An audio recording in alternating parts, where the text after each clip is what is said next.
SEC Media Days is officially underway. This is like the precursor for college football actually being back.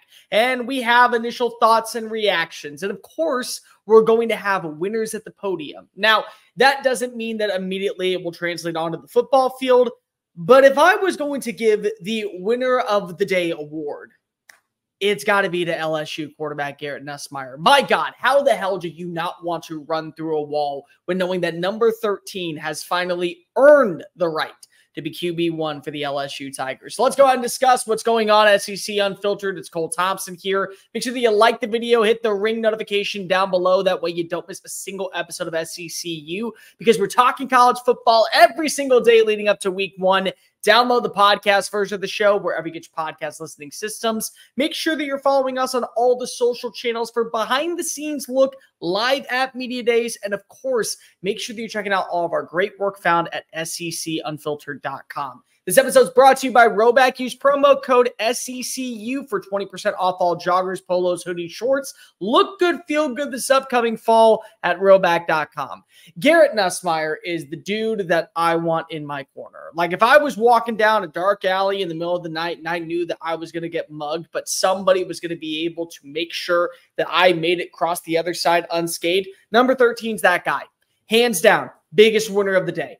The way he carried himself, the way he spoke about the future of the program, the way he was humble and willing to admit, listen, I know I could have gone elsewhere, because this was not just some willy-nilly quarterback. This was a talented prospect out of Flower Mound Marcus, right up the road in Dallas, who sat and learned and could have gone anywhere in the country, but instead decided this is what's best for me. And what's also best is it's for the team. What happens if Jaden Daniels gets hurt? What happens if another player decides right before the start of fall camp, I'm going to go transfer, I'm going to sit out this entire year? What happens if all of these other outside realms affect our roster? Well, am I to blame for that? Well, instead, no. He sits, he learns, he's patient.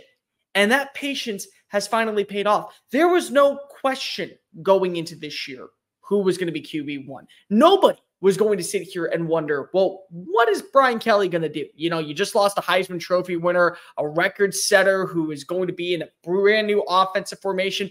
Are we going to go in a different pathway? No, because number 13's earned that. And now you hear the way that Kelly speaks about him, mentioning on the podium that he waited his opportunity to drive the car. He wasn't feeling like he was a rental anymore. You don't really care if you get a dinged up or a dent here. You're careful with it.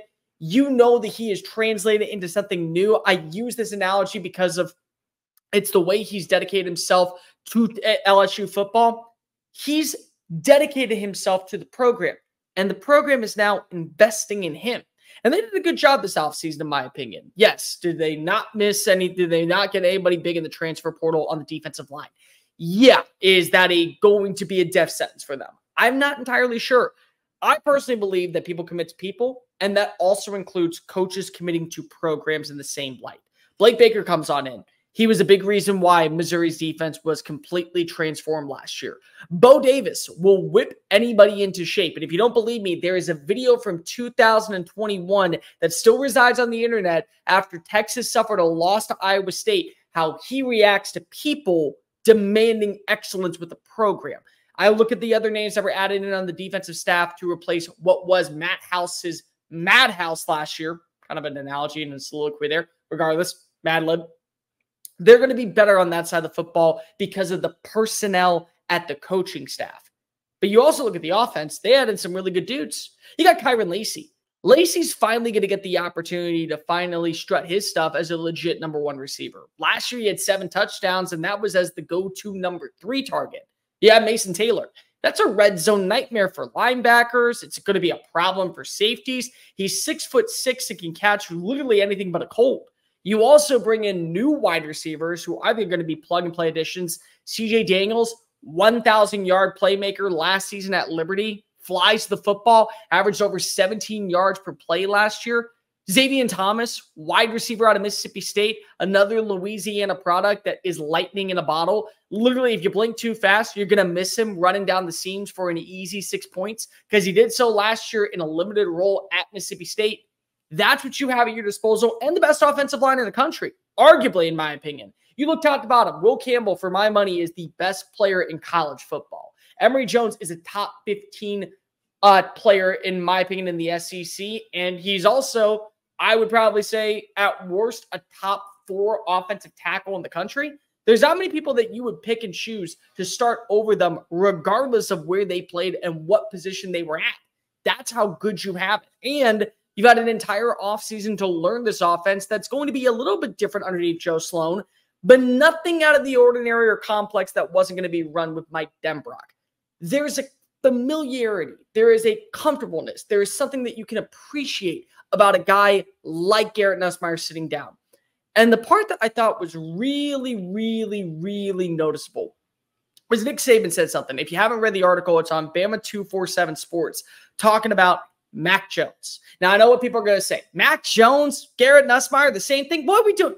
No. Not Mac Jones, the feel-good, fun-loving Duval County Jaguar, but Mac Jones, the Davey O'Brien Award winner, who sat and learned and had to pick up the pieces behind Jalen Hurts. And then afterwards, he had to see Tua Tagovailoa slinging around the yard on 2nd and 26, win a national title, and become a household name. He sat, he learned, he listened. And Saban sees a lot of similar traits in Garrett Nussmeier for that. There's a humility aspect to it. And the fact is, whenever you're given something, it doesn't taste as well as when you earn something. I can tell you just personally, in my own livelihood, whenever I get to get a job, whenever I get to impress people, whenever people in the comment section go, you did great, this was an excellent segment, I feel better about myself because of I earned that respect. I earned the likes. I earned the capabilities. I earned the opportunities to be able to speak on something that I am passionate about. When something's just given to me, oh, because of your name or your recognizability or because of we just got to turn to you out of no other fault of anything else, it doesn't feel as good.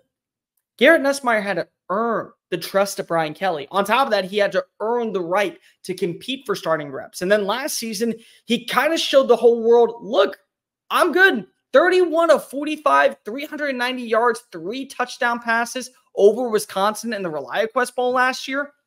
That's not what average quarterbacks do. That's what difference makers, game changers can be. And is there going to be question marks around LSU this year? Absolutely. Could the Tigers end up not living up to expectations and fall short of going to the college football playoff? Unlike Brian Kelly said back when he was hired, judge me in year 3. Well, judgment day is about to arrive, BK. And even though I think that you're one of the best coaches in college football, you made it clear that this is the year it's all going to come together. You said year 3.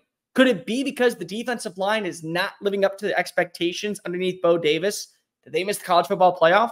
Perhaps. Could it be that they didn't add in enough pieces on the back end of the secondary that are going to bolster up what could be a potential pass rush?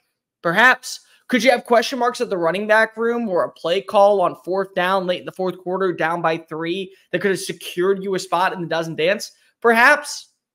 But I don't think that the reason why LSU will miss out on the college football playoff, and I'm not even sure if they will, is because of Garrett Nussmeier.